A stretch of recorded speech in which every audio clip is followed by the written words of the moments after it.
vampires, werewolves, demons, a sword for hire that makes a deal with the devil. And these are the heroes. Please join the conversation on some sensational dark fantasy.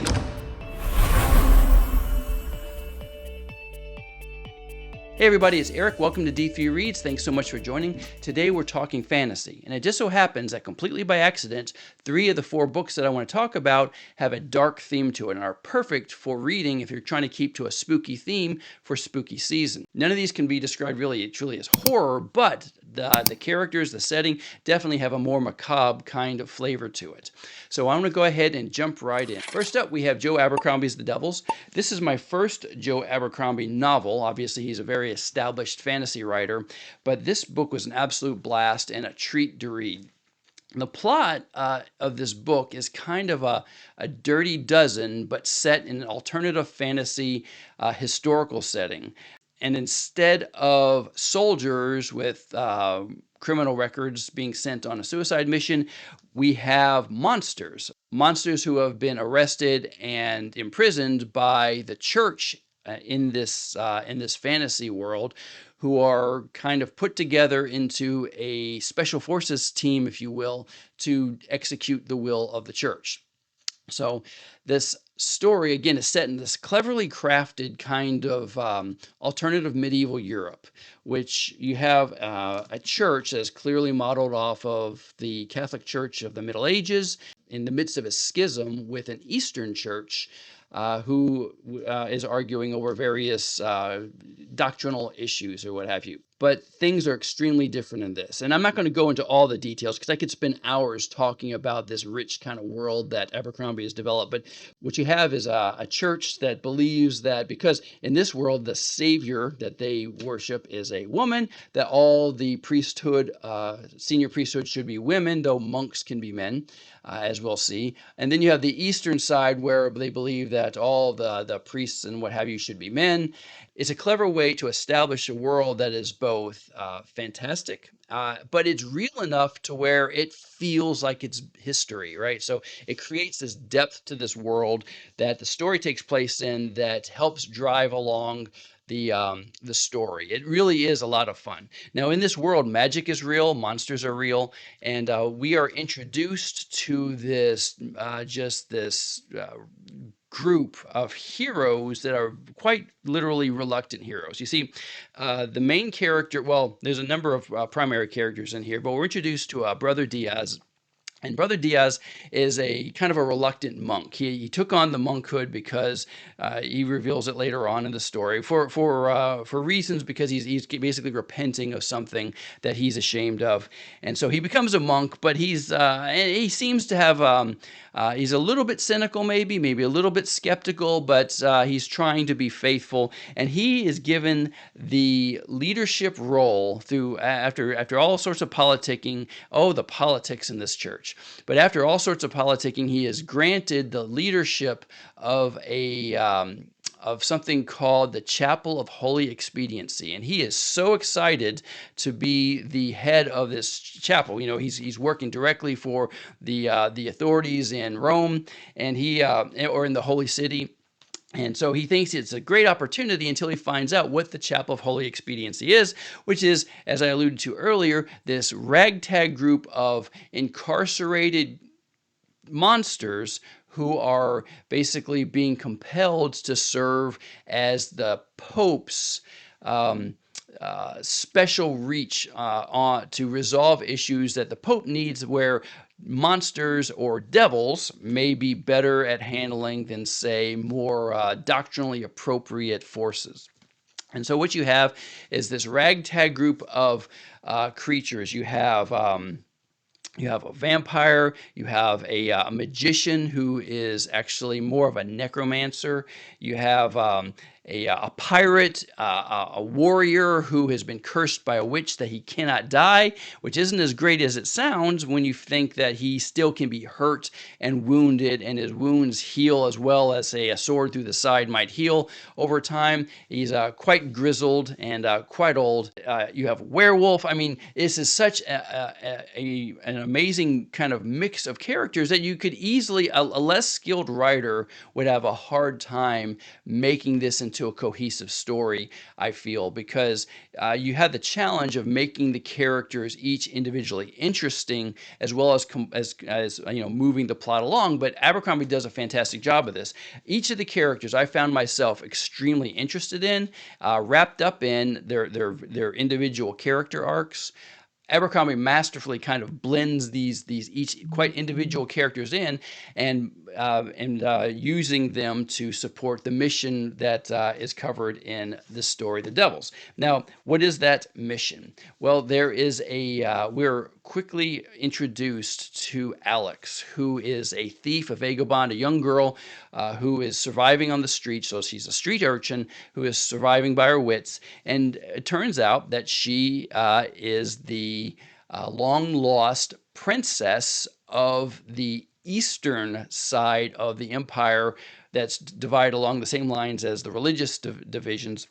And the Pope, who is a young girl who happens to be extremely powerful, and I'm not going to go into the nuances of all that, but the idea here is they're going to send young Alex to the east to claim her throne in the Eastern Empire in the city of Troy, so that they can maybe resolve and bring the empire back together and bring the church back together, I guess ultimately is the idea here. But the problem is that the forces in the east do not want this, and they send out her four cousins that she didn't know existed, who are all each greedy, just absolute ruthless villains. And each of them command various special powers or creatures or minions or what have you, and they're determined to find their long lost cousin and eradicate her.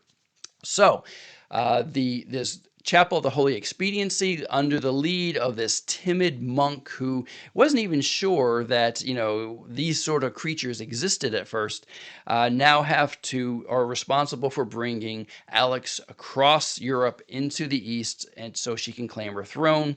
And that's where things get really interesting and really complicated. What's cool is that the servants here, the devils here, they for the most part do not want to be there. They're not there helping to work off time, whatever. The Pope, again, a very powerful individual, is able to kind of impel them through this binding, they call it. And this binding forces them. If the binding says you will do everything in your power to deliver Alex to Troy, and if they try to deviate from it, they experience these terrible things that force them back into compliance. And so some of the characters, or one of the characters in particular, spends most of the book trying to figure out how to break this binding. The story is complex, it is fun, it is vibrant. I just really think that Abercrombie really did an excellent job here. I can't tell you how much I really like this book and all the individual characters. I think that if you're looking for creative new fantasy, this is a really great choice. I think it's a fitting kind of environment for Halloween if you're into spooky season, but it's obviously great any time of the year. Now there is some sexual content in here, not particularly graphic, but it's there. Lots of language. I mean, it's got all the rough stuff that you would expect in a fantasy, in that kind of dark fantasy book. It's not Tolkien, let's put it that way. And it's not exactly Game of Thrones either, so it's kind of somewhere in the middle. It's definitely more fun. There's a lot of humor in here. I've laughed quite a bit in here. This book actually made me this isn't, one of the characters is a vampire, which he is so much fun that he's an exception to my rule that vampires should be just kind of like this force of evil that is beyond comprehension of mortals. He's just a lot of fun to read. Now, weaknesses, storytelling, there is none. I found the book I stayed up a lot of long nights reading this book. But if there's one weakness in it, it's that there's so many characters in this story that occasionally I felt that Abercrombie lost track of them. There were at least two scenes in there, pivotal scenes, a lot going on, where you would have thought all the characters should have been representative, and it seemed like he lost one. I don't want to go into which ones they were because I don't want to give up the details of that parts of the plot. But maybe there was so much going on and so many characters they had to keep track of. Maybe he forgot to flesh those parts out, because I felt like the that for each of these scenes that there should have been something about them, and they just kind of vanished and then showed up a little bit later, really without explanation. So, but those are minor issues I had with it. Overall, the story is fantastic. I do recommend it. It's a fun book. One of my favorites I've read all year. So Joe Abercrombie's The Devils, a good choice for fantasy, and a good choice for spooky season. Next up, Witch King by Martha Wells. Now, I picked this book up last year based on some of the buzz I had read about it over the previous year, and I set it aside fully intending to get to it, but then I kind of forgot about it. I mean, that was obviously me and not anything to do with the book. But then I read the Murderbot Diaries, and as I started planning for this video, I realized, hey, I've got a Martha Wells book. So I added it to the list, and it turned out to be a really good read as well. Obviously, it's very different from Murderbot, but I did find that some of the magic system that we see, and some of the rules of magic and the supernatural, kind of reminded me a little bit of Witch King. Of Murderbot. The high-tech systems and communication and what have you that Murderbot, I think there are echoes of that in Witch King. But still, it's a fantastic read, and I think it's quite appropriate for spooky season reading, but of course, anytime. And so the main character in this book is a demon. Now, in this story, demons aren't, servants of the devil. Demons are supernatural beings who live in something called the Underearth, and they've set up an alliance with a group of humans. This dates back with a group of humans, so that this group of humans that, if a person dies, a young person in particular, they can invite the demon to possess the body of the person who dies. It's a way of getting continuity, to have their loved one in a way still exist, but it's a consensual possession, if you will. And so the main character is a demon named Kai. It doesn't matter whether the body is male or female or anything like that. Demons are, not particularly concerned with that sort of thing. But the story plays out in two phases, the past and the present. And the stories in the past kind of go along to establish how Kai would eventually become what is called the Witch King, right? But it's also pivotal because it tells how he established various relationships that become important in the current story, which is that someone tried to murder Kai and actually was pretty successful. Now, he's immortal, but somewhere in the past, the bad guys in this, the enemies here are something called the Hierarchs. And the Hierarchs are allied with another group of supernatural beings called the Immortal Blessed. And somehow they severed the connection between the Underearth and Earth. So what that means is that Kai can't go back to the Underearth, and the demons in the Underearth can't come back to there. So if you die, you could be, I guess, trapped. Your spirit can be trapped or what have you. But someone tried to kill Kai, and he awakens and is able to secure another body, and that's a little complicated. But Kai, in his new body now, with the help of some friends, he's trying to find out who killed him and why. Now, this story takes place both through the past and in the present. There was a war that was going on, a war of conquest that the Hierarchs had been waging, and Kai is drawn into a resistance against them, and they're ultimately successful, but it's still ongoing. And what we have in the present world is this kind of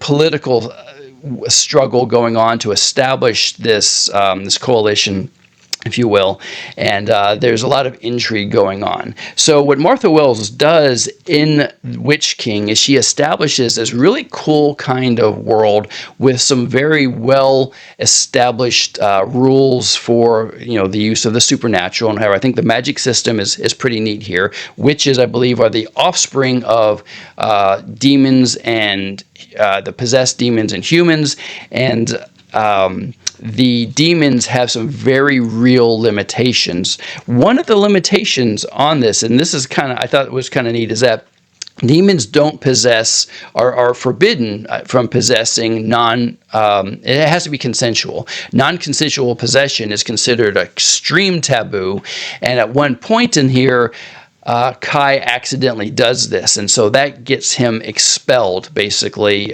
he's kind of an outsider. So, but anyway, through the course of the story, again, you have the past playing out that explains how he became the Witch King, and then it comes to the present side where Kai and his friends are trying to discover who tried to kill him and why. And it's kind of a mystery, kind of a quest sort of story, and it's just really an engaging book. It's fun to read. The characters, I think, are very sympathetic and engaging and well established. So Martha Wells, I think, had so the notoriety, the popularity of Witch King, I think, was well deserved. I enjoyed reading it, and I've become a Martha Wells fan thanks to Murderbot and Witch King. And I believe she just came out with a sequel to Witch King, so I'll have to take a look at that and add that on to probably my 2026 TBR. So Witch King, great fantasy, a sympathetic character, and I think particularly well suited for a spooky season read if that's what you're looking for. Next up was a surprise joy for me to read. It is The Warhound and the World's Pain by Michael Moorcock, published in 1981. So it's the oldest of the books that we're reviewing today. I didn't know this existed. See, I've read most of the Elric books. I think there's one or maybe two that may have slipped by me that I didn't know were out there. But I enjoy Michael Moorcock's work, and so I was at a used bookstore a couple of months ago, and I stumbled across it, so I snatched it right up. And I tell you what, this is solid fantasy, and it's definitely got Moorcock's signature style to it. His character development and his beautiful skill with words. This story introduces us to Ulrich von Beck, and Ulrich is they call him the Warhound, and it is set during the 30 Years' War period in Europe, and he's a mercenary. He basically is a sword for hire, and he goes throughout Europe selling his services. He's a captain of soldiers, whenever his employer has the money and the position to hire him. You see, he won't fight for someone he thinks is going to be on the losing side. And if he finds out later through a contract that he's probably on the losing side, he has no problem taking off, leaving his men, leaving his employer. And this is what he does in this case. He's an interesting character. He's grizzled. He's kind of world-weary, sick, not necessarily of his profession, just sick of just all the violence. And in the story, he finds himself in this peculiar forest. And there's no sound, but it's a beautiful forest, and he comes across this castle, and this castle has no one in it, though it's in perfect shape. It seems like whoever lived there must have just left, or maybe it's been prepared for them and just coming. So he decides, well, he's going to just hunker down there and rest and recover until the lord of the castle comes. And there he meets a beautiful woman who eventually comes back, and the woman's a little surprised to find him there. But what we find is that the true lord of the castle is none other than the devil, than Lucifer. Lucifer, and the setup is, I think, really neat. Lucifer knew, of course, that Von Beck was going to come there, and he wants to make a deal. But it's not your traditional deal with the devil. You see, Lucifer wants to reconcile with God, but he can't because he has no ability to communicate with God anymore. He's been cut off. And so he has an idea. He thinks that if he can cure the world's pain, that God will then listen to him, allow him to come back into the fold. And to do that, he makes a deal with Von Beck. You see, it turns out that the place that he's in is only accessible to the damned. And so that's a heck of a way for Von Beck to find out, though it's not really a surprise, that Satan already owns his soul.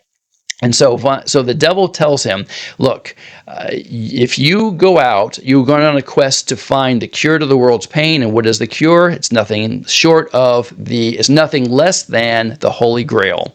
And so he sends Von Beck on a quest to find the Holy Grail, which he thinks will then be a cure for the world's pain, which then God will allow Satan to then come back into the fold to be redeemed. And then the devil promises that he can also marry the woman that he can have the woman that he met earlier on in the story, who's also his servant, and he'll release them from his obligations or from his lordship, so then Von Beck can then maybe be redeemed to go to heaven. So it's a complex story, a little bit unusual. If you're a person of the Christian faith, none of this is doctrinally sound, okay? So you don't, please, no comments on how this really wouldn't happen. If you happen to be a Christian, this is fantasy. None of it's meant to be a guide towards salvation. So it's an engaging read. That makes you think here and there, but the characters are really interesting. Von Beck, I really liked him. There is a sequel to this book. I had to track it down and read it as well. But The Warhound and the World's Pain, lots of action. Von Beck is the perfect, I think, kind of fantasy hero, skilled with a sword, but not, absolutely unbeatable. So definitely worth your time if you're looking for something, if you're looking for a fantasy read, but also, again, thematically, it fits right in with spooky season. So The Warhound and the World's Pain by Michael Moorcock is a read. And finally, I want to touch on, this one I actually haven't quite finished just yet, which is Brandon Sanderson's The Well of Ascension. I am trying to make my way through the Mistborn books.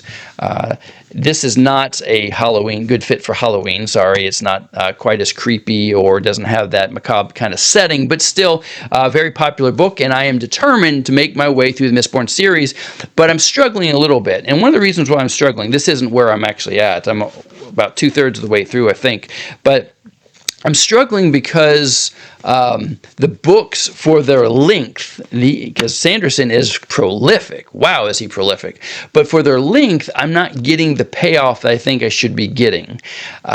Now, let's back up, because I don't want to insult Sanderson or Sanderson's fans. The book has a lot of good strengths, and I mentioned this when I reviewed The Final Empire, the first of the Mistborn books, that Sanderson has a knack for action sequences. He's established this really neat magic system, for lack of a better word, of supernatural powers of allomancy, which is the ability of the characters who, whether they're called mistings, which means they have a very specific ability to use this allomancy power, or mistborn, which have the ability to use all the identified allomancy powers. There's 8 of them. And it's all driven by the ability to ingest and what they call burn certain metals. So anyway, the fight scenes are very well thought out, and I could just tell that Sanderson is excited about writing those types of fight scenes, because there's plenty of them in there, and they go on for a while. But the problem that I have with these books is I'm having a hard time. I have through the first book, and now well over halfway with the second book, of connecting with his characters. I don't feel that Sanderson, in his earliest works, is a particularly gifted writer when it comes to conveying emotions or conveying, showing rather than telling. There's a lot of exposition in here, and it drags the story down. And so I struggle with finishing this. I've thought about setting them down a couple of times. I've mentioned in a couple of reviews that I was keeping a counter on the number of times his characters rolled their eyes. And the reason why I do that is because what Sanderson seems to be, at least in these earlier works, I mean, he's written so much and he's so popular, I'm sure he's grown out of it, but in these early works, he is very visual in how he conveys his characters and emotions and their engagement. And so it's almost like you're reading a script, setting up shots for how a dialogue should go. So his characters, when they talk to each other, good Lord, they roll their eyes, they shrug, they pause, and they lift their eyebrows. All that is just, there's so much of it that there's one scene where a character raises their eyebrow like 2 or 3 times in like two pages worth of reading. It's got to the point of distraction for me, because it seems like with this in mind, as I read other books, I notice that really gifted authors like Joe Abercrombie, it's not like they don't use those types of descriptors, but they're used sparingly, and they don't need to, because the characters, the conversations, and the setting just carry it to where you don't need to say that such and such said something to this other character, and the character paused and then talked. You don't need to do that with every single conversation, and Sanderson does that. So I know that sounds like griping, and I apologize to Sanderson fans, but the net result is the characters just seem a little too wooden to me. And though there are some exceptions, the main character, I think of the main character Vin in this, the Mistborn, her relationship with Osura, her Khandra, it's a relationship that I think is the one I'm most invested in. But the relationship between Vin and Elend, I don't really care about. And the crew, as she calls it, the crew that carried the original book and is now in here, I honestly don't care much about any of them. I feel like their presentation is so wooden that sometimes I have a problem keeping their personalities, which I feel are assigned to them versus they're grown out of them and displayed. I have a hard time keeping track of who's who in those, as far as what their personalities are like. So that said, the Well of Ascension, the plot is fine. The story is fine. The storytelling is fine, but I don't find a lot of passion in this book, except for when he's expressing the use of allomancy and the fighting between the various characters. So I'm going to finish the Well of Ascension. I might have to put it down for a little bit until I get through spooky season, because I've got a lot of horror that I'm reading, and I'm really into that. So again, if I was still doing the star scale, I would put this at a 3, and a tenuous 3 at that right now. But that's my take on the Well of Ascension. If you're a Sanderson fan, please let me know. Let me know what I'm missing, or if I'm being unfair. I mean no disrespect to Sanderson. He's obviously a very accomplished writer, and I'm looking forward to reading The Way of Kings, which I've had for a while now. I just haven't been able to fit it in. But I think I might include that in my military fantasy roll-up here in a couple of months. So that's it, guys. That's the fantasy roll-up. I'm moving into the horror stuff now for spooky season, and I am going to be stoked. I think I'm going to tear through those a lot quicker than I did some of the fantasy reads. So let me know what you're reading. If you've got any different opinions on any of the books we've covered, let me know. If you have any suggestions on future fantasy books, especially like some of the classics that I may have overlooked, like The Warhound and The World's Pain, I'm always looking for another good read. So thanks everybody for your time, and we will talk to you next time. Keep reading.